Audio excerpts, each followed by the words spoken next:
Having an outdoor sink is one of those luxuries that is very appealing while camping. Whether it's utilized for food prep, washing your hands after dumping your tanks, or cleaning off the kids before a snack, the utility of an outdoor sink cannot be understated. But not every RV comes equipped with an outdoor sink. No worries, we're going to cover a simple DIY project today that will add the flexibility of an outdoor sink to any RV. Hey there and welcome to RV Gear and Far. I'm Joshua, and I've got to say this is one of the easiest RV modifications that you can make. It is also one that will have a huge positive impact on your camping experience. We're going to break this down into three parts: water delivery, sink structure, and wastewater handling.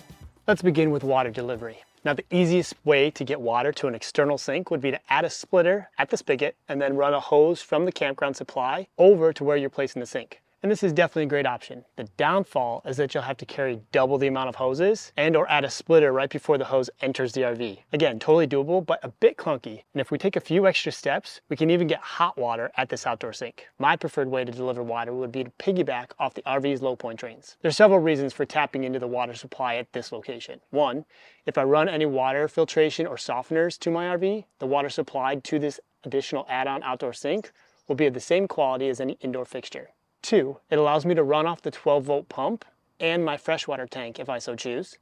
And three, it allows me access to hot water from my onboard water heater. Now, most RVs are not going to have low point drains that are set up with 3/4-inch GHT terminations. That's garden hose thread, which is the thread pattern for all of our freshwater hose connections. So we're going to have to do a little bit of DIY to get this system ready to use. The unfortunate part about this next step is that not every RV will begin at the same starting point. Some low point drains have male threads and are capped. Some are female threaded and use plugs. Others have a shutoff valve with an unused PEX end. And some have shutoff valves inside the RV terminating in an open PEX line out the bottom of the rig. So, depending on what you're starting with, you may choose one of several options. Now, let's be clear here, I am not a plumber, so please take everything we're about to talk about here as exactly what it is. A guy who did something cool on his RV who wants to share this idea with folks in the RV space. This is not advice or recommendations, but rather examples to spark ideas for your own setup. Please do your own research and make your own decisions regarding DIY projects on your RV. Some of these components may or may not be suitable for hot water use or certified drinking water safe, and you'll need to pay attention when choosing adapters. The plumbing connections inside your rig are most likely 1/2-inch NPT threads. NPT stands for National Pipe Thread,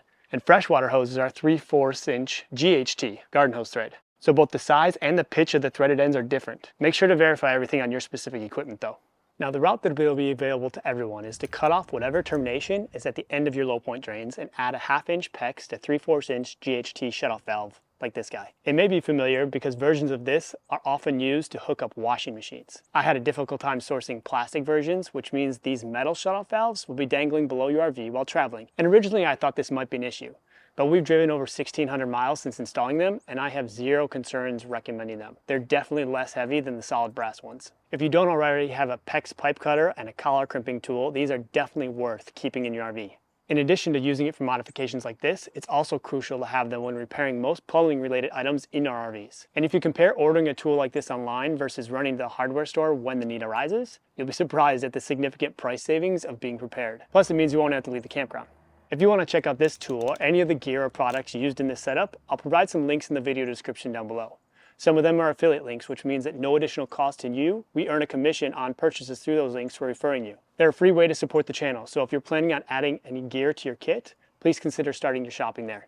The one big issue I have with these valves is that they aren't straight shutoff valves, so the 90-degree takeoff angle may have a tendency to kink depending on which freshwater hoses you use. You could definitely mitigate that with a 90-degree elbow after the shutoff valve, but if you're going to do that, I'd suggest making sure those elbows come off when you disconnect the system. No reason to keep that additional weight on while traveling. If you have shutoff valves but nothing on the other side, it'll be quite simple to crimp on a short length of PEX B pipe and the shutoff valves. Yes, you'll double up on the shutoffs, but it's still a more simple solution than several adapters. You'll need to go from 1/2-inch PEX pipe to 3/4-inch GHT without the shutoff valve. In my research, you'd need at least 2 adapters to get there, and the total weight would be the same or exceed the additional shutoff valves. If you have female or male threaded terminations with caps or plugs at the end, you can either cut them off and recrimp the garden hose shutoffs, or what I chose to do was make a pigtail. One end was 1/2-inch NPT, either cap or threaded based on your specific plumbing, then a short distance of PEX B pipe ending in the garden hose shutoff valves. That way you don't have to permanently modify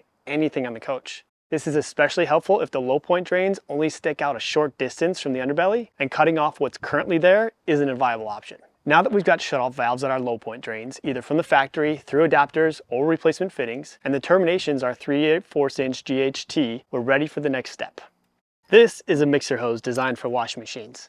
It's rated for cold and hot water, and according to the manufacturer, has drinking water safe certifications. The reason we need this is because a traditional splitter, like we might put at the campground spigot to attach two hoses, is going to have one female end and two male ends. But to connect to our low point drains down into one hose, more about that in a second when we get to the sink, we need to go from two male connections on our low point drains mixed into a single male connection out.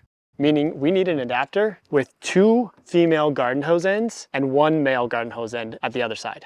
Now the washing machine Y is purely plug and play convenience. You could totally make this adapter yourself with individual PEX pipes and fittings. But honestly, you'll probably spend more in fittings than just buying the ready-made version. Once we install the washing machine Y to the low point drains, which are now controlled with the shutoff valves, we can mix the hot and cold water to whatever temperature mixture we prefer. And it terminates in a fitting that we can simply screw on a freshwater hose. Now this leads us to the next step, which is the sink itself. I came across these sinks when I first got into RVing and we traveled in a pop-up camper. They're marketed as fish cleaning sinks and fold flat for transport and storage. You unfold the legs, screw on the faucet, connect the freshwater hose, and install the drain pipe. A point to consider when looking at different models of these foldable sinks. Pay attention to how the faucet screws into the countertop. You're looking for ones that have the nut on the top. I bought one version that had the nut on the bottom, and although it looks cleaner not seeing the screw on top, even my small hands had trouble threading it on in such a tight space because of the side lip of the sink and the basin are so close together. It's a minor detail, but something that could easily be frustrating enough that you wouldn't set it up altogether. Adding quick connects to these hose ends make these connections much faster as well. Now, you could take the sink, attach it via traditional splitter at the campground supply, run a hose under or around the rig and connect it to the faucet. Then place a 5-gallon bucket below the drain, dumping it down the toilet or into the sewer connection once it gets full and be on your way. If you choose to do that, I'd suggest attaching the freshwater supply after your water pressure regulator, because high pressure coming out of this faucet causes water to splatter everywhere. I learned that one the hard way with our pop-up camper setup. However, I have a few options that will make the add-on sink functional for longer periods of time, even indefinitely, that do not require lugging 5 gallons of gray water around your campsite every day. The first is a more portable in-between solution that will either be a no-cost option for some or a super expensive option for others, and that's using your portable wastewater tote. Simply open the cap on the top, slip in the accordion drain pipe from the sink, and then wheel it over to the sewer dump when it gets full. If you have a version that has a side exit dump valve, you could probably leave it in place underneath the sink and empty it depending on how far it's set up from the dump and how many feet of sewer hose you have. The next option is a bit more compact than using a portable tote, less expensive, and has multiple other uses around the campsite. Earlier this year, I came across the RV bucket. It's a square bucket that has a standard 3-inch bayonet adapter on the side. It comes in 2 and 4 gallon sizes and is the perfect way to capture and direct the gray water from the sink setup. I reached out to RV Bucket and they sent me this unit for free to test out, and I've been impressed. The use I'm showcasing here isn't even something that they market it for. But if you're interested in learning more about the RV Bucket and its many uses around the campsite, check out the dedicated video in the description below. Although RV Bucket sent me this unit for free to test out, they, nor any other brand, is sponsoring this video. If you're finding value in this idea and enjoying the presentation, consider subscribing to the channel and leaving me a comment down below. You can either connect the bucket directly into the sewer inlet using a flexible sewer hose, just like dumping your tanks, potentially utilizing a Y so you can keep the RV and the sink connected at the same time, or you can utilize the garden hose connection on the RV Bucket cap and one of these garden hose donut adapters. If you go the garden hose route, you'll want to make sure to use a dedicated hose for this job. You wouldn't want to accidentally mix up your freshwater hose, so mark it accordingly. With either method, you'll want to create a liquid barrier in the hose to keep sewer gases from coming back up, similar to a P-trap in static plumbing situation. This can be accomplished with a tote, some logs from the campsite, or if you're using a flexible sewer hose, you might try the RV snap trap. All these methods essentially trap enough liquid in a portion of the hose to stop any gas movement up the hose. I really like the garden hose setup of this outdoor sink as it's much more compact for storage. However, I was concerned that it wouldn't drain fast enough. In testing it out, depending on the pressure coming from the freshwater side and the length of hose from the RV bucket to the sewer dump, it is possible that if left for long enough periods of time, that you could overflow the drain bucket. But in normal on-off daily use scenarios, I don't think it would be an issue. Also, the placement of the drain bucket versus the sewer inlet and your length of hose will play a large role in how effectively it drains. You may need to elevate the bucket in order to get the liquids to flow downhill into the drain. A log or small step stool may be a simple solution if the sewer inlet is above the bottom of the bucket in the place that you set up the sink. As you can tell, this idea and concept is fairly clear. We can provide hot and cold water via the low point drains, set up a folding sink, and connect the drain to the campground sewer dump.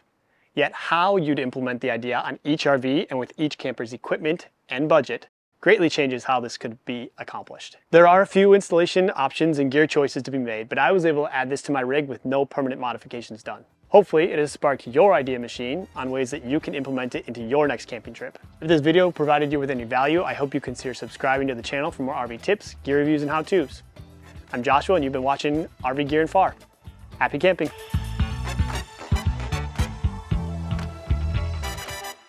Oh, and if you're here to comment that I'm adding an outdoor sink to an RV that already has an outdoor sink, yes, I am fully aware that this particular RV already has an outdoor sink installed and conveniently plumbed into its own galley tank. But make sure you leave that observation in a comment because the interaction really helps the algorithm.